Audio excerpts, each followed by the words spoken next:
It doesn't matter what type of research you did as a pre-medical student. That early on, it's really just about getting exposure to the scientific process. When you think about it, medicine is built on all sorts of different kinds of research, both basic science, wet lab, clinical, but also social or psychological research too.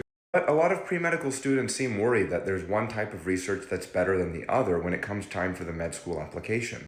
But that's not really the case. However, there are some experiences that are going to be a little bit more valuable when it comes to research. And the general rule is that you want to have taken an active role in whatever you're doing. Not everyone gets the opportunity to do this, and it's okay. Not every single person has done research by the time they apply to medical school. But if you're trying to sort through different opportunities and pick the one that's going to be the most interesting, I go for something where you have the more active role. For example, I would rather be responsible for a project, even if I don't get any publication, and be listed as a middle author on something that everyone else is doing, but I only have a really tiny role. The med school application itself, it's not just about the number of outputs that you have. It's about being able to explain what you did, what your responsibilities were, and what the outcomes of your work were. I, for instance, as an undergraduate, had responsibility for a particular protocol that was a small part of a much bigger lab.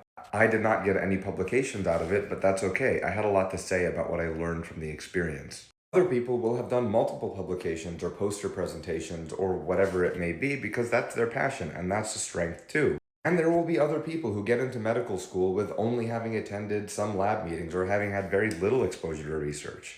Everyone has different strengths. One caveat I'm going to give to this is if you're interested in an MD PhD program, you want to have a bit more robust research exposure.